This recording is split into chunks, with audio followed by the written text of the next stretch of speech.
Shekinah Catalan. Pour que la République à démocratisé du Congo soit libérée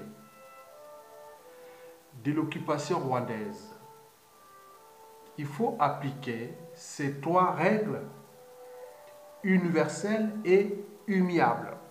Universelles parce que ça fonctionnait partout dans le monde. Immuable parce que ça ne change pas. Universel, c'est que ça touche tout le monde, c'est universel. Ça fonctionnait partout dans le monde, ces règles-là. Donc, Shekinah Catalan.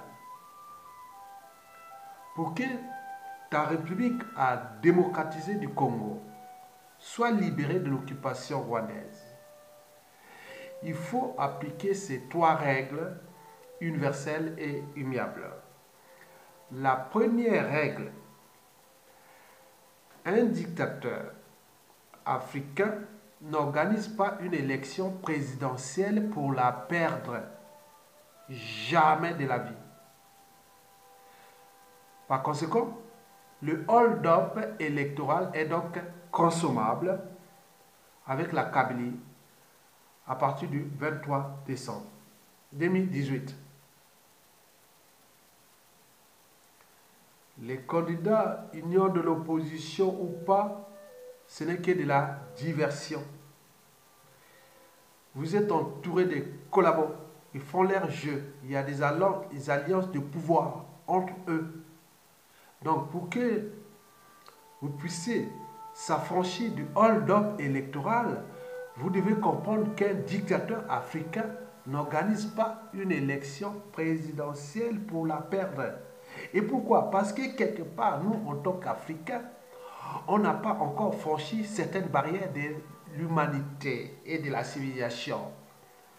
Parmi ces barrières, il y a la barrière de la raison. On dit que ça n'a pas marché, à mon âme et conscience, je ne peux pas faire ça et j'arrête et stop et autres. Nous, on n'est pas capable d'arrêter. Nous avions aussi ce problème de la barrière de l'esprit critique.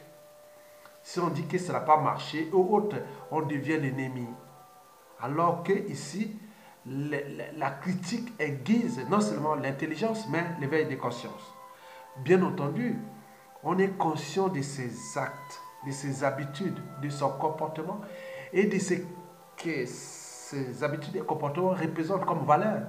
Les valeurs de liberté, de dignité, de justice même électorale. Et n'oublions pas le but de la condition humaine et voire existentielle. Mesdames, Messieurs, je vous rappelle qu'un dictateur africain n'organise pas une élection présidentielle pour la perdre, sinon ça cesserait. Deuxièmement, ça c'est la deuxième règle, on n'organise pas une élection présidentielle dans un pays occupé, sinon ça cesserait depuis l'Empire romain, passant par la Seconde Guerre mondiale, et aujourd'hui au Congo, occupé par la Kabylie, c'est-à-dire par le Rwanda, c'est-à-dire occupé par les Tutsi Power. Mesdames et messieurs, donc, si vous voulez organiser une élection présidentielle dans un pays occupé, il est sûr et certain que vous rentrez dans l'ANAS, dans l'entonnoir, dans le piège. Et vous allez passer dans ces mécanismes qu'on appelle les mécanismes de hold-up électoraux, c'est-à-dire vous allez certainement arriver aux contestations, aux manifestations, aux violences et compagnie. Et après, bon ben, et comme ils ont les moyens de l'État, et il y aura des coups bas derrière. Et n'oublions pas, les achats de conscience, on va arriver certainement à des dialogues. Et puis, gouvernement d'union nationale. Et au moment, ils vont faire les répartitions du poste et tout rentre dans l'ordre. Même avec un usurpateur, même avec un dauphin ou autre, mais c'est le même système. Vous n'aurez pas changé de système. Donc, pour changer de système, il faut certainement une révolution. On ne change pas de système par le pacifisme et autres. Il faut changer de système par une révolution.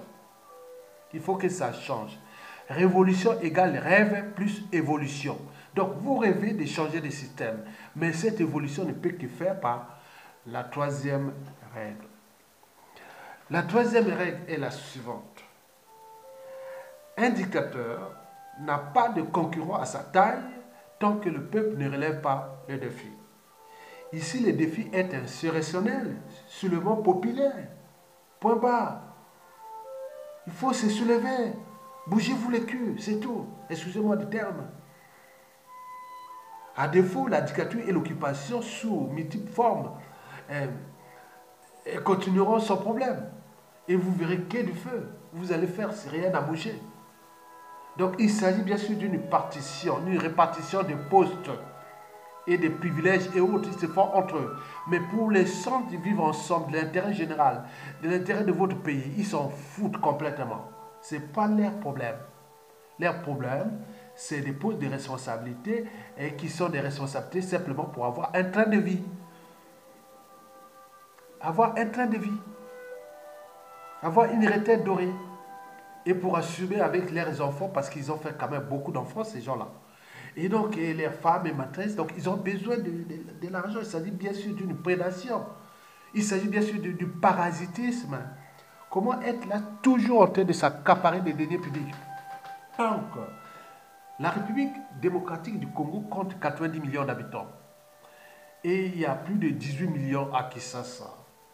Si vous mettez seulement 10% de la population de Kinshasa dans la rue, pendant 2, 3, 4, 5 jours, comme l'a vu avec les gilets jaunes en France, ce n'est qu'une goutte d'eau. Suturez-vous, faites des guet-apens et autres, et vous avez des civils, politiques et militaires, non, je dirais des civils et militaires, et qui sont des patriotes, qui sont des vrais Congolais. Et à ce moment-là, vous pouvez récupérer votre pays, organiser, suturer, regardez ce qui s'est passé sur les gilets jaunes.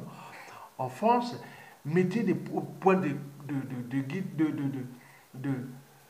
oui, je ne vais pas vous donner tout ça. Regardez, bon, il y a des militaires en République démocratique du Congo, il y a des gens qui connaissent ça, ils ont vu les images des gilets jaunes en France. Allez vers les lieux de pouvoir.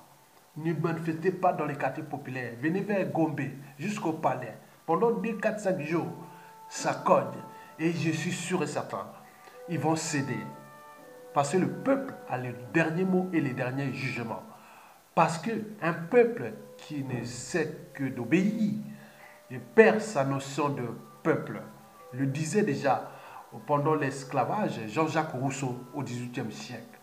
N'oublions pas que ce même peuple qui ne sait d'obéir devient certainement esclave parce qu'il perd sa liberté et sa dignité. Donc pour récupérer votre pays, vous récupérez aussi votre liberté et dignité. Donc par conséquent, après ce soulèvement populaire, vous rentrez dans une nouvelle phase où vous aurez changé tous les systèmes avec toutes les bonnes volontés. Il n'en manque pas. C'est des tonnes et des tonnes, des milliers de bonnes volontés, de la matière grise, de la République démocratique du Congo. Ils sont à l'échelle nationale qu'à l'échelle internationale. L'enjeu du soulèvement populaire annoncé est d'abord de récupérer votre pays. Après tout, tout sera possible. Parce que le peuple sera en position de force. Et à ce moment-là, vous pourrez imposer une transition citoyenne sans la Kabylie. Et à ce moment-là, vous pourrez repenser si la République démocratique du Congo va aller vers une république fédérale de type américaine ou germanique ou brésilienne ou indienne ou australienne ou tout ça. Il y a des modèles en intégrant les réalités culturelles chez nous, au nord, au sud et est-ouest de la République démocratique du Congo, entre les Ngala, les Baluba, les Swahili, les Bakongo et tout compagnie sous les 300, 400, 500 tribus. Donc comment repenser cette nation qui est, je vous le rappelle, votre pays, 2 345 000 km², plus de 90 millions d'habitants, premier réseau hydrographique du continent, et première forêt de biodiversité forestique et floristique d'Afrique et deuxième du monde. N'oublions pas que vous êtes au premier rang mondial des minéraux et des terres rares. Vous avez la culture. Et qu'est-ce qui vous manque? Ce n'est pas les hommes qui manquent. Il vous manque des couilles. Simplement. Et des couilles civiles et militaires. Récupérez d'abord votre pays. Récupérez l'enjeu d'abord de récupérer d'abord votre pays. Le reste, on verra. Donc, si vous êtes un peuple, vous devez s'affranchir du joug de cette occupation qui n'est pas que extérieure rwandaise, mais cette occupation est aussi endogène, c'est-à-dire à l'intérieur de la République démocratique du Congo. Il y a des Congolais qui sont devenus les esclaves de cette occupation. Bien sûr qu'il y a des affaires de privilèges et autres, mais pour combien de temps encore? Donc, vous allez comprendre que la situation de la RDC, pour qu'elle se libère, ne comptez pas sur l'occupation et qui ont été d'organiser ces élections. Bien sûr qu'ils ont des partenaires économiques. Vous pourrez avoir intervention militaire, on parle des Américains, on parle de l'Union, la SADC. Non, vous êtes un pays puissant, civil, politique et militaire. Il suffit de le suturer, de l'organiser et le manager. Je suis sûr et certain, d'ici 2030, on parlera déjà de la République démocratique du Congo. Et c'est un pays qui deviendra une puissance militaire, économique et stratégique d'Afrique d'ici à 2040, 2050. Donc, tant qu'à faire et commencer à bouger maintenant. Shekina. Pourquoi j'attaque Shekina? Parce que c'est un esprit libre. Parce que la liberté est d'abord dans la tête. Ce n'est pas le fait de bouger, de marcher, d'aller sur Internet ou d'être libre ou avoir une responsabilité en famille. Non, la liberté, c'est d'abord dans la tête. Quelqu'un qui est libre dans sa tête ne sera jamais esclave. Parce qu'il y a des choses qui disent non, ce n'est pas possible. Comme le dit Shekina avec vibration. C'est un esprit que je respecte. Et que d'autres, moi aussi, on en parle à moi par-ci. Il dit non, vous êtes des esprits libres. Quand c'est là, c'est dans le sang, dans l'ADN, mais aussi par éducation. Donc nous avions des parcours différents. Il y a des gens qui sont faibles psychologiquement et qui peuvent facilement devenir des traîtres, des collabos et autres. D'autres non. Donc vous devez vous entourer avec les gens qui ont la même mission que vous. Récupérer d'abord la République démocratique du Congo de l'occupation. Et puis repenser ce Congo-là au point de vue de l'État et de son autorité durant du Congo démocratique d'ici à 2050. Et en apportant déjà les libertés fondamentales, le but de la condition humaine est voire existentielle. N'oublions pas la justice qui sera déjà électorale après cette période de transition. Donc, tout est devant vos mains. Ne comptez pas sur la communauté internationale. Il y a des communautés internationales qui est la communauté des intérêts. Tant que vous ne récupérez pas votre pays, ils vont parler de celui qui est à la tête du pays, même s'il est, illégal et illégitime, s'il n'a pas reçu mandat. Mais vous devez vous récupérer d'abord votre... La priorité, c'est votre, quelle que soit la casse. Regardez les peuples de moutons et les peuples de buffles. Les buffles, quand ils sont attaqués par les lions, vous voyez, ils se regroupent, après ils attaquent. Parce que c'est dans le sang. Alors que les moutons, à quel est tout? Non, ne soyez pas des moutons. Donc vous devez vous suturer et manager le soulèvement populaire au moment qu'ils font leur jeu.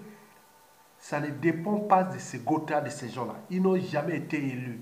Ils se sont simplement affichés parce que bon, certains représentent des majorités compactes, ethniques ou tribales.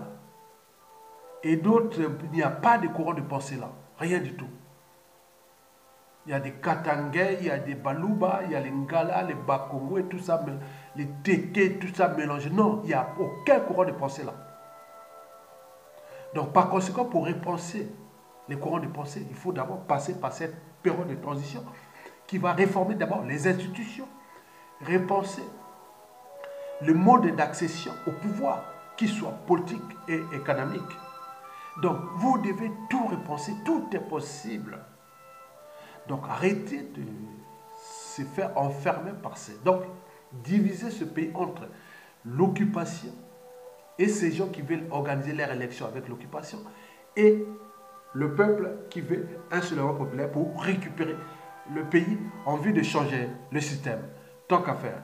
Je vous remercie et à bientôt, Sekina.